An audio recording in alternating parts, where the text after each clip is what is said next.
What's up guys, also new here. Welcome back to another video. And in today's video, it is back from God knows how long, UP 3985. Now, I got a story to explain first. So, the Challenger I bought originally was the UP 3958. And because of how much damage was on UP 3958, when I sent it in, it couldn't be repaired, so I opted for a cosmetic restoration. And so when I did that, the repair went through, but I guess because of how much of damage was on it, they just opted to replace the whole thing, and they replaced it with a whole new Challenger, which happened to be 3985, which is the one I originally wanted. So, when I originally wanted was a Broadway unit, but I couldn't get my hands on a Broadway 3985, so I got my Grimmy mitts on a Athearn one. And so, well, my opinion on the Athearn has changed because of that. So, yeah, that's a good thing. So, let's take a look at this gorgeous, powerful, detailed 3985. Now, it's not perfect by any means, but it is pretty good. So of course, I've had it out of the box already for testing, and it does work, so that's a good thing. So, this is the DCC ready version. So, it just comes with your standard, 21 pin drop-in plug, or 8-pin plug, depending on which decoder you have. Horizon Hobby, Athearn Genesis itself, the Athearn Genesis booklet, all that stuff. All that good stuff. So, that's not what you came here for. I'll put that in the lid. You get your bag of parts. Of course, I had to take the dipstick out and put it on. But you get a front coupler in there. Some more accessories. I'm going to be putting the front coupler on at some point, but not in today's video. No, in today's video, I'm just going to leave the regular coupler in. So we get the Centipede tender, of course, with the silver tip roller bearings. So we're going to take this out. So of course you get in your gorgeous, beautiful detailed block of ice and a blister pack, and then take the tender out. Of course it's wrapped. Got to be very careful with that dipstick though, because it is sticking up in there. But yeah, so detailed look at the tender. I'm going to go for a more in-depth look in a little bit, but I'm going to set the tender up on my desk. And I'm going to repackage all of this because this is going to go back into the box for now. At least until I take it to the club at some point to run. But I'm not going to the club right now because I'm doing the video at my house. And yeah, so... And because since it's a modular club, it moves around all the time, so yeah, so just gonna put this back in the box. Now we have the engine. Now the engine is a little bit tricky to get in and out of the box because it holds it pretty well, but it doesn't do the greatest job, so you have to hold it before you take it out sometimes. Sometimes you may get lucky. And take it out of the plastic. Yeah, UP 3985. Nice. I'm going to put this on my desk as well and repackage all this mess. But yeah, I'm happy. I got 3985 and we've got that, and it runs well. It pulls pretty good. Very nicely detailed. Very fragile, I will say. I can't even imagine how the 844 from Athearn is. I don't even want to imagine how fragile a big boy will be. But yeah. So that's that. But yeah, I couldn't imagine. But that's the box, and that's what you get inside. Put the lid back on. Come on, there we go. Alright, but yeah, that's that. So, let me switch angles, and we're going to go for two things. A review of the 3985 and a history of the real Challenger. So, let's go ahead and get started. Alright, so we're going for an in-depth and up-close look of the 3985.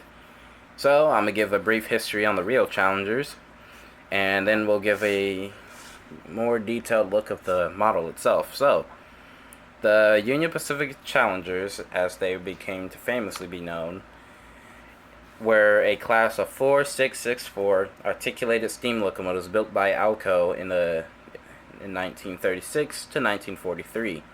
The first Challengers were built by Alco in 1936 after design of the UP 412-2, where basically was just cut in half and redeemed the Union Pacific CSA-1 and CSA-2 class Challengers.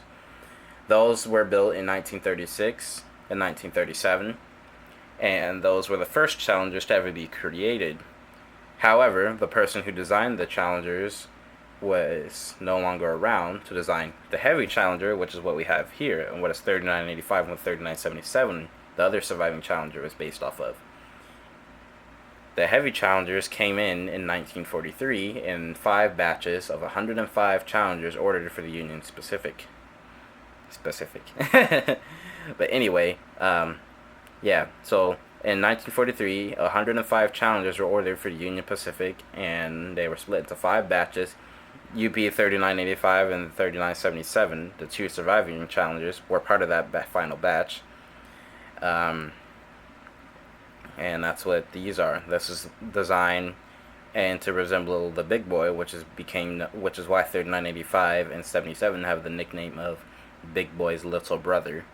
So that's an interesting fact for you if you didn't know that. So there you go. But yeah, so that's how the Challengers became to know.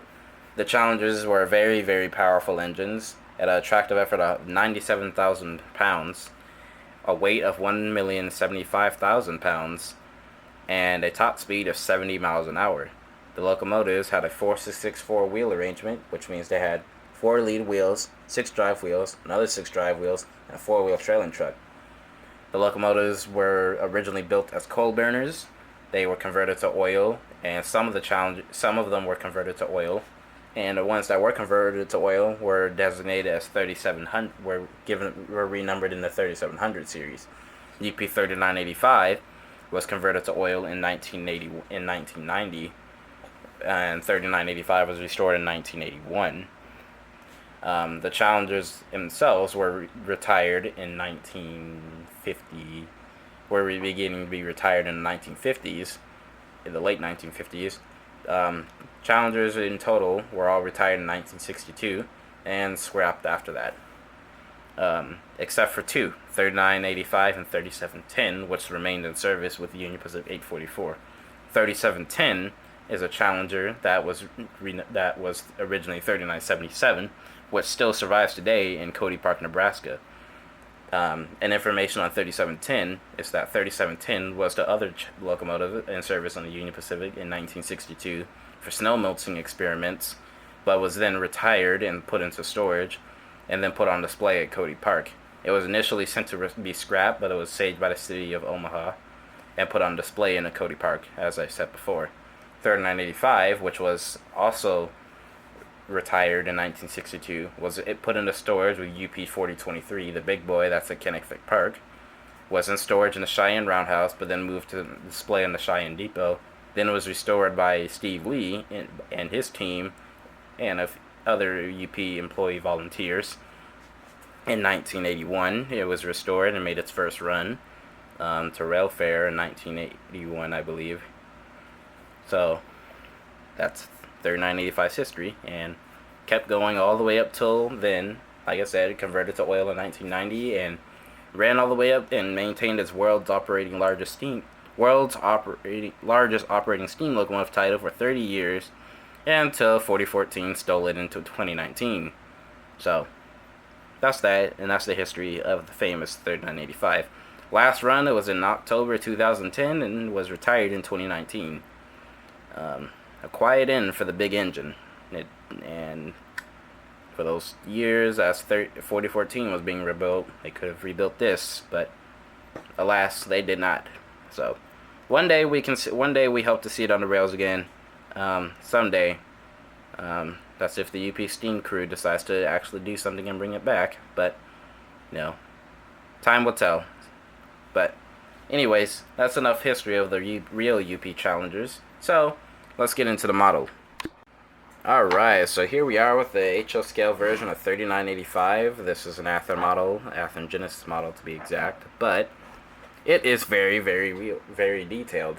It's not perfect by any means, but it is very nice. So let's take a look at the highlights and the details. So, of course, you got your pilot up here, your plow, your coupler cut lever, which of course for some reason does not move on a model this expensive, but that is okay because you're rarely going to move that anyway.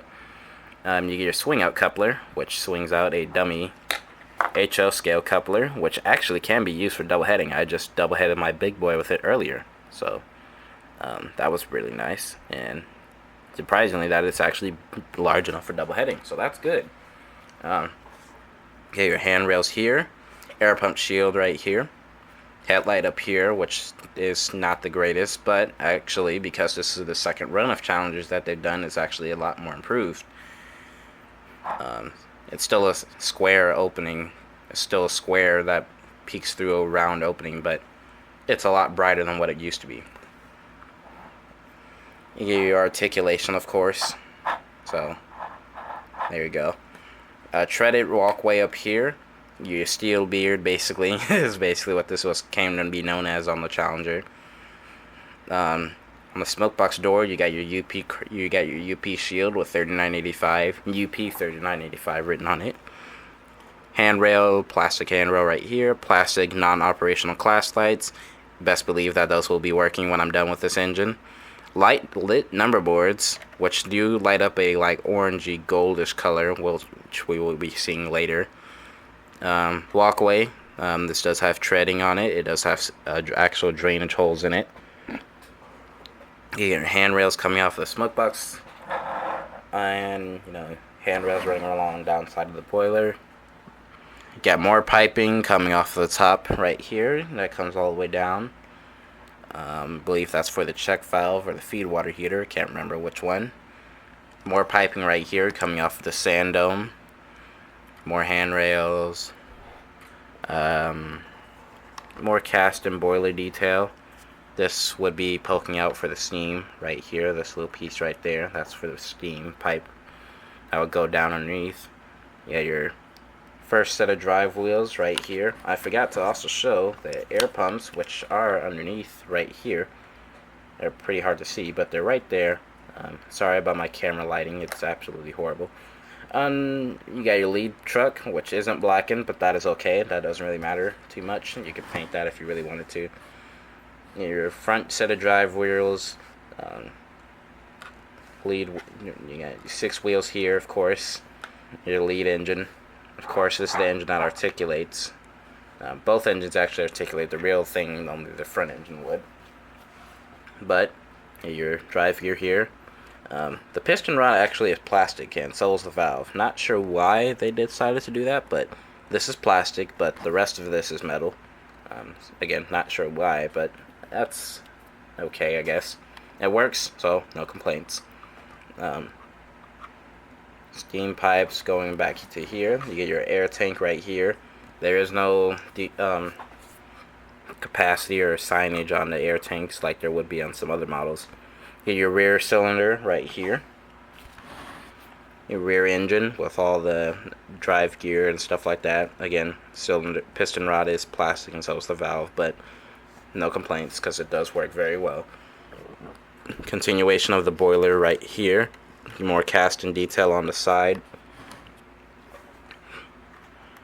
You get your firebox right here. Firebox rivet detailing and stay bolt detailing. Detail very, very fragile piping right here. You get your trailing truck, the start of it with those silver tip roller bearings.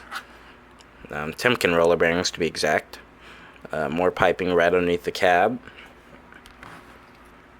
You get your feed water heater right here. which is basically a turbine-driven pump. Let's go to the back of the cab. Alright, so the back of the cab, you get more detail under here. You get your tender buffer right there. You get this little 6-pin plug that plugs into the front of the tender. You get your drawbar, which is basically a C-clamp, really nice.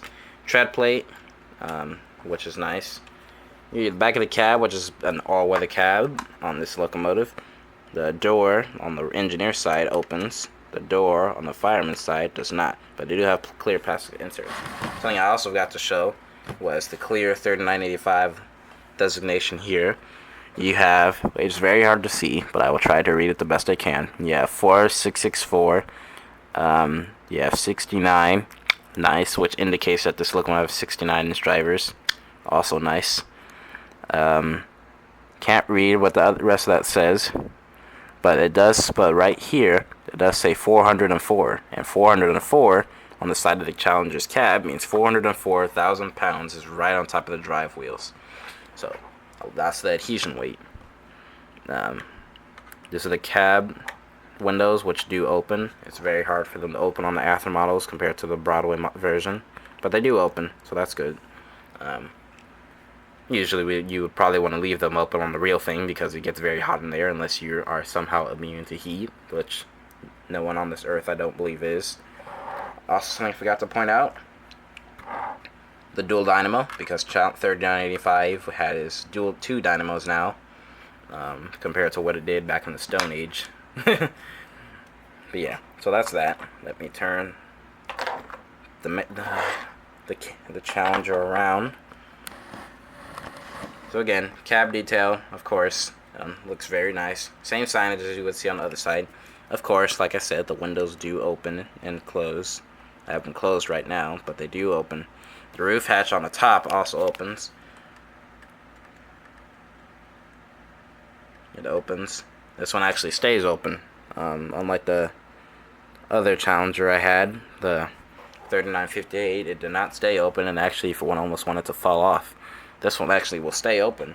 I probably will leave it. I'm probably just gonna leave it closed. But if I did want it to open it, I probably will add like a little thing to where it can stand and stay open. You get more water and oil lines, of course. You know, to connect water and oil lines to the tender. More piping coming off the firebox. Stable detailing, trailing truck. Red valve here. You get your reverse gear right here. More detailed piping that's very, very thin on the underside. 69-inch drivers. Nice. Very nicely well done. All the reverse gear detailing is very nicely done. Coming up to here, this is very nicely done. The front engine, very nice. Also, something I forgot to point out: the steam pipes do move when you articulate the rear and the front engine. The steam pipes do move. You got more cast and broiler detail. A separately applied throttle linkage, which is very, very cool looking. More sander detail coming off of the sand dome. You got builder's plates for American Locomotive Company, aka ALCO, which is no longer around. Made some really gorgeous steam engines back in the day, and those gorgeous ALCO FAs. Those are my favorite ALCO diesels. Those are my favorite ALCO diesels, actually. So if you didn't know that, yeah. If you want to send me some, please let me know. No, but I'm just kidding. But yeah. So yeah, that's the side of the boiler. Let's go look at the top. Now you get lit number boards, a bell which does actually move very slightly. On the other Challenger, it actually would swing all the way around, but I guess they tightened that up on this one. I'm not quite sure. This Challenger is from a second run. If I didn't explain that already, I'm assuming this is probably their last run of Challengers that they've ever done. So there's that. Smoke. You get your smokestacks. The real Challengers actually did have the smoke hood that would lift up, a little clamshell type smoke hood that the big boys have. If you've ever seen 4014, 4014 does actually have that, and you can go look at the video of them putting the smoke hood up and down. 3985 actually does have that, and there's actually a video of it on YouTube somewhere. UP3 chime right behind it. Very nicely well done. Of course, you can't put the smoke hood up, but the casting detail is there. I will show it. It is there. You can see the casting clamshell detail there. And then more detail off of the whistle, more lines and stuff like that. Steam dome, there's actually a screw underneath that. You got the safety valves, which are just black. It should actually be gold, but they're just black on the model. But that's okay, because usually those probably would get pretty dirty. Dual dynamos, other sand dome, with piping coming off of it. Right underneath this piece there is a screw to take the cap and the boiler off. More cast in detail, and yeah, that's that. The locomotive, let's talk performance real quick. This locomotive is driven by one large 5-pole skew wound motor with roller bearings on all of the drive wheels, so that is very nice. You got a pretty good mechanism. You got wiper pickups on all 12 wheels of the drivers, so that's really nice. So this engine's got a pretty good mechanism. It's got a good mechanism. You're going to have some pretty good pulling power. It's got a traction tire on the very last drive wheel on the rear engine. Not on the front engine. The front engine just has no traction tires. The rear engine has a traction tire on the very last driver. So, yeah. You got a good mechanism with two traction tires. So, that's that. So, that's the engine dealt with. I'll set this to the side. Put the front truck back underneath the engine. Now let's take a look at the massive 7-axle centipede tender. So this is an oil tender. It's not a coal tender. This is very nicely done. So you get your 6-pin connection at the front. You get your tender buffer right there. That's what this is for. So that way the tender doesn't. So that way when the drawbar slack comes in or comes out, the tender can smack into the the tender buffer. A little buffer that the locomotive and the tender have, so that way they don't, bang into each other. So this helps the drawbar out a little bit, so that way it doesn't bust itself when when the tender smacks into it. Treaded walkway right here. Steps going up to the tender. Cast and ladders, separately applied ladders that go up on the front of the tender. On this tender of the third 985, the front is actually slightly incorrect. Where this giant coal door is, there is actually supposed to be a thing sticking out slightly. There's supposed to be a thing that sticks out of the tender that the real thing has. I'm assuming it's part of the electrical or something for the oil. I'm not sure. But either way, there's supposed to be something sticking out of here instead of this coal door. So that is something that Athearn should probably look into. There is something supposed to be sticking out, so that way it makes this front of the tender a little bit more accurate. But that's just one thing to note. There's supposed to be something sticking out instead of this coal door. But anyway, nice cast in detail. For a coal burning Challenger, this would be right. But on an oil burning tender, there's supposed to be something sticking out where the coal door is supposed to be. But anyways, moving on. You've got your toolbox right here. More toolboxes here. Those 7 axles. You get the lead truck, which all that brake detailing, which is very nicely done. Union Pacific crisply painted on the side and lettered on the side. Rivet detailing. Silver Timken roller bearing axles. Centipede section, which is very nice. 2 of the wheels on the tender pick up power, which would be this one and this one. Those 2 axles pick up power. The other ones don't. For some reason, not sure why, but they don't. So just let that to be note. More piping underneath the side of the tender. Ladders going up to the top. On the back of the tender, you've got your gallon capacity, UP3985, which is smaller than what it used to be. So that's a good thing. It's more to scale. Reverse light. Red emergency light. These 2 lights from the factory work together. These 2 class lights are painted, but they do not work. You should be expecting me to make those work, possibly. KD coupler, which is another modification I did. Because this is the DCC ready version, I just put a temporary DCC decoder in here. That decoder's not going to be in here long term. This is will get Tsunami 2. Other side, pretty much the exact same on the other side, so we're gonna just skip on with that. The only difference on this side has fire hose only right here on this toolbox.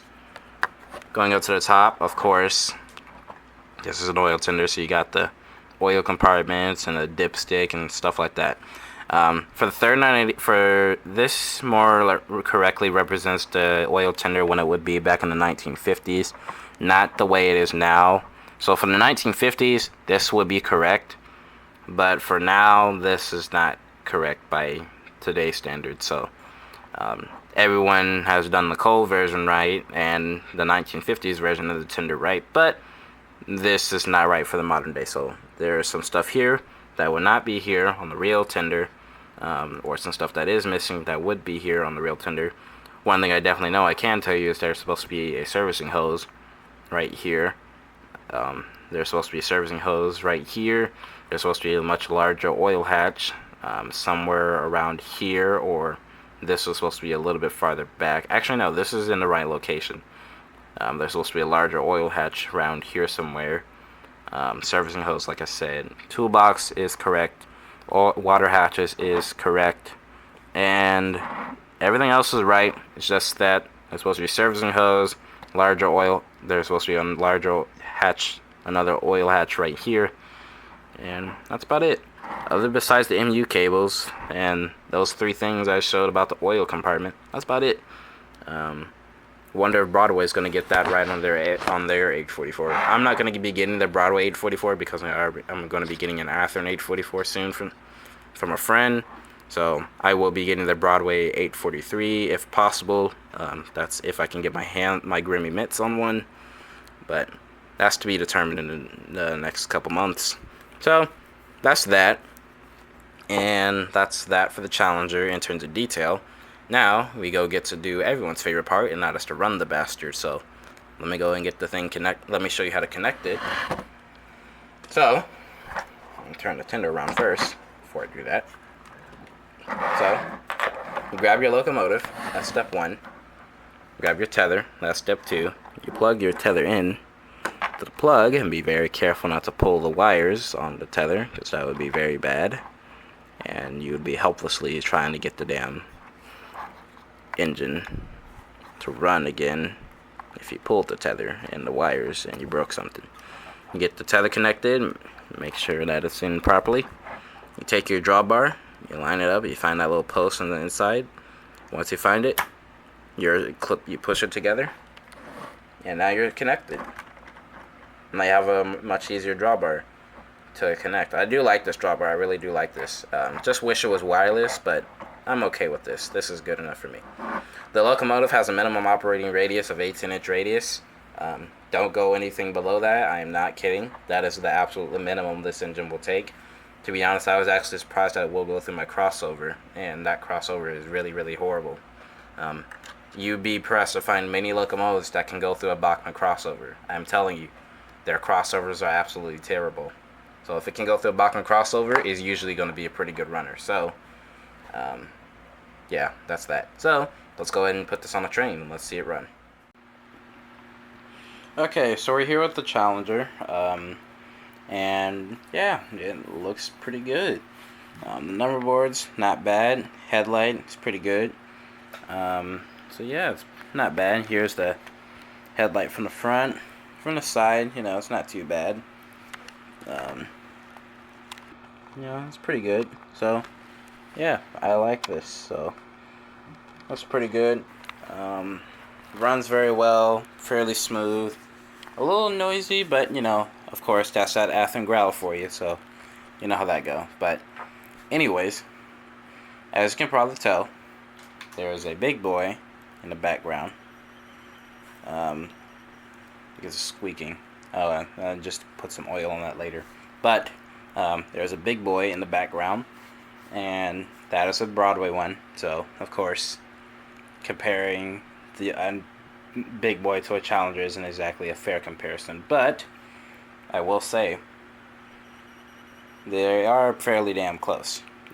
Actually, no, never mind. I'll take that back. But they are pretty good.